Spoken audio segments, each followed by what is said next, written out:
Well, the Cats did the business against Brisbane Lions on Friday night and have now found themselves in the big dance. This is your prelim final match review. Hey everyone, Ben Reeve here from The Hoop Show. I'm having some technical issues at the moment with some of the graphics and music and so forth, but we're going to plug away anyway, and we'll push on, and we'll get this match review out for the prelim, and we'll sort everything out for the grand final videos to come. There may even be a follow-up video to this one too, with the from the prelim final stuff. But as I said, my name is Ben Reeve. I am the one of the co-hosts of The Hoop Show. And if you haven't already, please subscribe. We'd love it. We're up to about 380 subscribers at the moment. We're trying very hard to get to 400 by the end of the year, so we're not far off it. So if you are, if this is your first time tuning in, there is a little subscribe button somewhere on your screen. Just get your little mouse pointer there and go bang, and success, and you'll be a subscriber, and you'll be getting us closer to that 400. Anyway, without further ado, well, didn't we smash Brisbane on Friday night? Who were we playing? Was it were they prelim finalists, or were they the 17th team in the AFL? They were rubbish. Let's just get to the point. We smashed them, annihilated them. It was a shellacking. It was a smacking. All those words you want to use. Take your pick. We didn't seem troubled really after the first maybe 15 minutes of the match. It was a bit of a walk in the park. We turned up clearly ready to play, and all that talk through the week, all that scare crap about, Geelong, they don't go well off a bye, or 2 weeks, one game in 27 days. How are they going to come out? Well, we just came out all guns blazing, as you kind of should have expected. And we put Brisbane to the sword very early.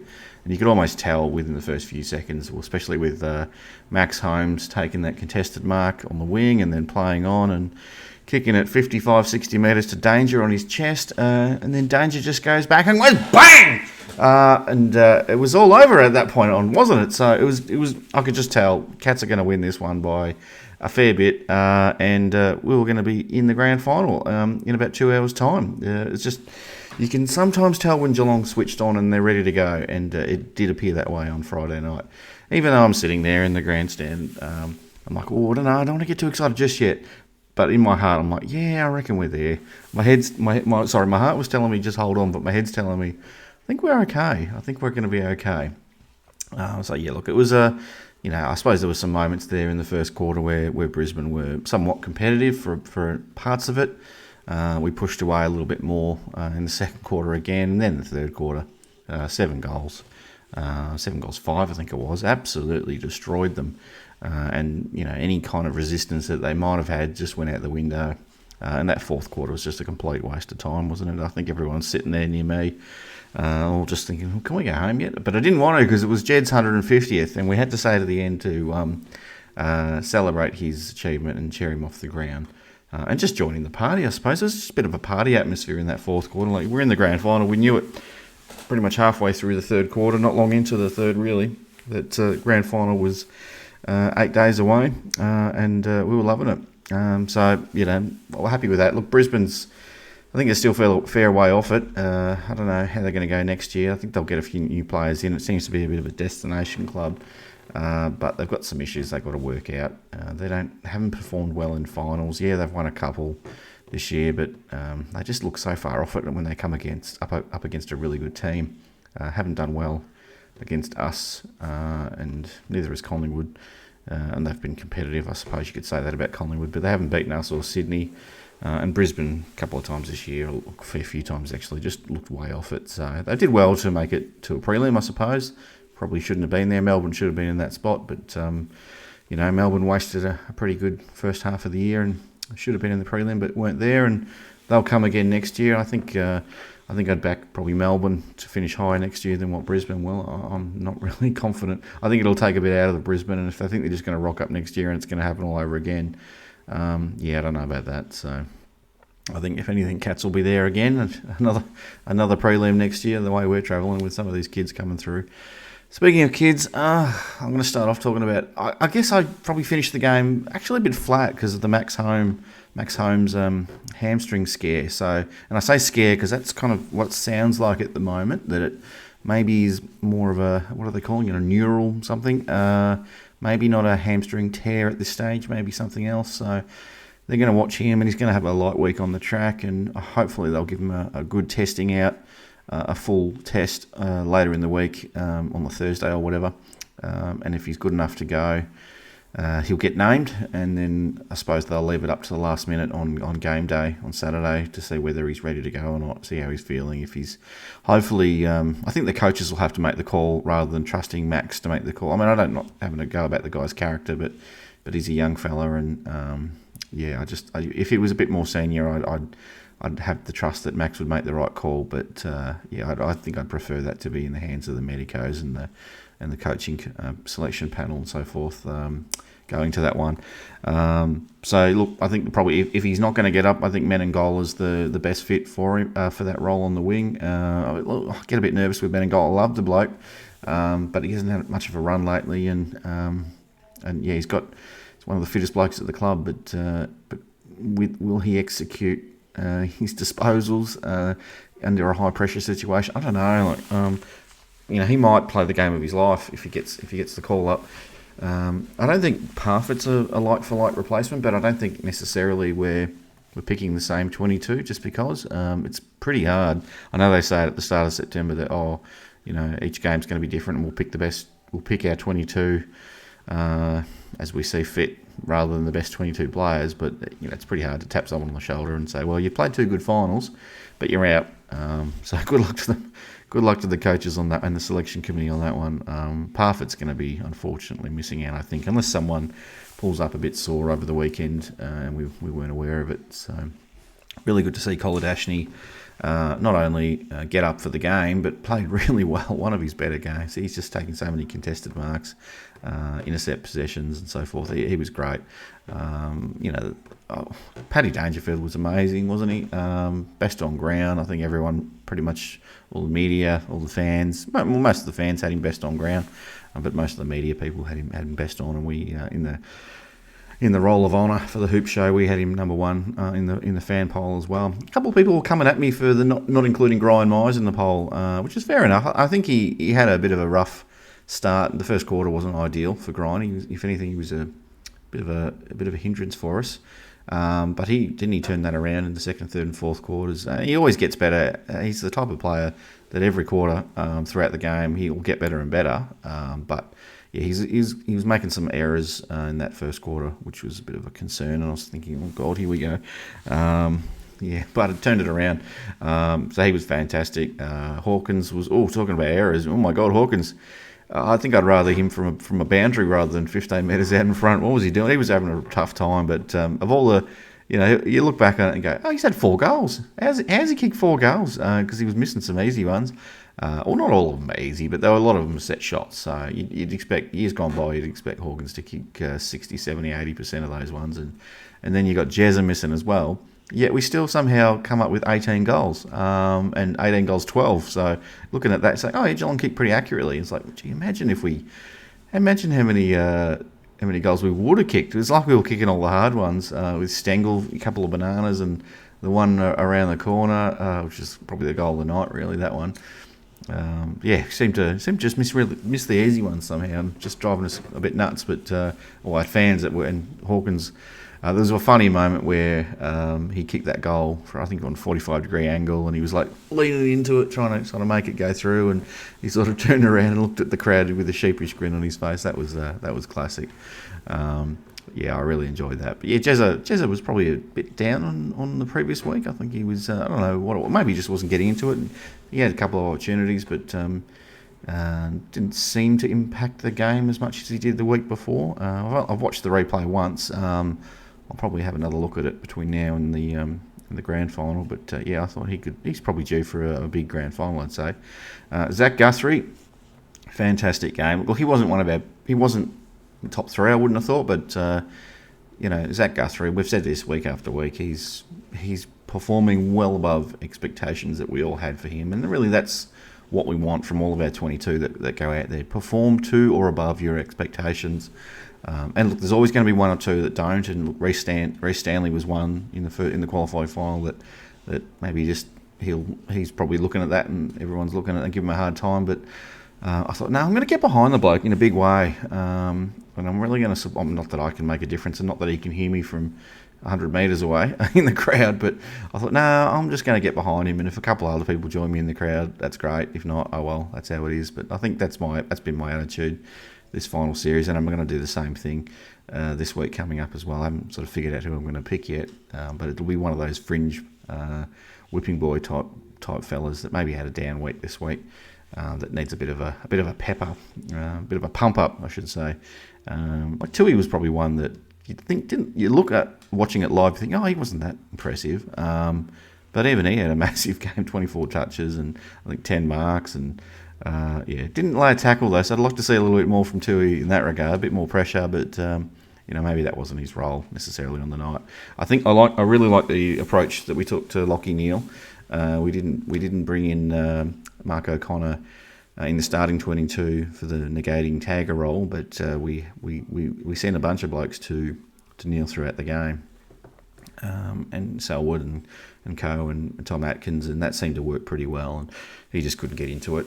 He had enough touches, or so. He got a bit of it, but he just didn't have any real impact on the game. And by the time it was half-time, a little bit after half-time, it was all over. So, it was like, okay, well, whatever. If he gets 30 touches now, who cares? Because there's no chance. So we just threw everything at him in that first half, and just I was glad they did that. I was like, no, we're the best team. It's up to them. If they want to tag someone, go for it. But we're not tagging them. I don't care how good he is. We are the best team going around by a mile. And if they want to do something clever, go for it. But we're just going to back ourselves. And I was really pleased with that. That was the approach. Mark O'Connor got on the ground. Good on him when Holmes came off. He could be the medical sub again. I don't know. I'm not sure who they're going to pick for that one. It may depend on. I think they'll probably, if Holmes does play, I think they'll go Menengola as the medical sub, just as that sort of insurance. We'll see how we go on that one. As I said, Grind came good. He did some amazing kicks there. He just seemed to be playing one of his games of his career at one point. He kicked a couple of goals, and some of his passing was extreme. He sold the candy at one point. Beautiful. I really love Grind's game after quarter time. I thought he was fantastic. Brad Close, you're my number one, Brad. What more can I tell? What more can I say? God, I wish I had bought that long sleeve retro Guernsey when I had the chance. Hopefully they bring it out again next year. I'll be dirty if they don't. Oh no, we're not doing that this year. If 2023 comes around and they're not doing that, I'm going to be very upset. But Brad had a great game. Was very happy with him. Cam Guthrie started a bit slow, but really came into it and just looked fantastic after that first quarter. Isaac Smith had a pretty quiet one, or at least did in the first quarter. In the first half. Only had about 3 or 4 touches, but had a much, much better second half. But you could say that a lot of that was junk time stuff. So, he missed a shot on goal. I think he had 1 or 2 shots on goal. I can't remember. But he was probably the one that was most down, or whether the ball was just not going through him. I'm not sure. It's really hard to judge someone when they're not getting their hands on it. It's easier to judge someone when they get a lot of it and they're under the pump and turning it over. It's like, but on the other hand, like, well, they're getting it. They're at the ball. So, if you get 3 touches and they're 100% effective, that's great. But we'd prefer you to get it 15 times rather than 3 times. So, Look, Tom Adkins is another one that I don't think you cited him a hell of a lot, but he was doing all the tough stuff, all those team things. He had 11 touches. But he had about 10 tackles, so he was playing that role on Lachie Neale for a fair bit of the game too. So really happy with his performance. Tom Stewart, he's an absolute star. I had him probably in the best players on the ground. Had Danger. Danger's clearly the best player on the ground. I would have had Holmes and Danger tying for that until Holmes went off. Sadly, Danger just kept going to the end. He was absolutely insane. What are you doing, Danger? You're going to do a hammy. Just get off the ground and stay off the ground. And he's throwing himself at the ball to the very end. I'm like, what are you doing, mate? You're insane. Stengel had a fantastic game. I was really impressed with him. I had this worry that he would, the bright lights of finals, he'd shrink and, he'd freeze up a little bit. But no, he seems to just absolutely love it. So he's just getting more and more confident every week and just feeling like he's a part of this team. And the boys get around him and give him lots of love, and especially Joel. And I saw a nice photo of Gary Rowan getting him around him as well. Speaking of Gary Rowan, Mr. I'm not very good in finals, probably leading our best player in finals so far this year. I hope he has another good one on Saturday. Of course, I hope everyone has a good one on Saturday, but especially for him, if he has 3 great finals, ends up winning the Gary Ayres medal for the best player in the finals. That'd be fantastic, wouldn't it? Be really happy for him. I think we really need a big game from Reece Stanley this time around. I think Tom Hickey from the Swans made him look pretty silly last time around up in Sydney, which is way back in round 2. I'll do a match preview of the grand final later in the week, but yeah, Reece, I need him to have another big game. He's very improved, and I was really glad with his performance and happy for him. And I could tell the teammates were happy for him as well, because there's always someone that gets, and he would say it too. I imagine that he probably wasn't the best in the first round there. Sam De Koning, another young bloke. It's like, it's just another final, whatever. Good again. What more can you say? He didn't get heaps of it, but doesn't need to. He's in that role. So fantastic. And look, I didn't, can't really say there was any bad players really on the ground. Duncan got a fair bit of it. A couple of times he turned it over, which I always notice, but yeah, he does a lot of good stuff as well, which I tend to sort of focus on the negatives with Duncan. I don't know why. I don't know what that is about me. I've got this thing. I still like the guy, but yeah, I tend to focus on his deficiencies too much. Maybe I just hold him at such a high standard, and when he doesn't meet that, I get pretty frustrated and upset. I don't know. Anyway, so yeah, look, I think all the boys pretty much played really well. Everyone deserves their spot for next week if they're fit enough.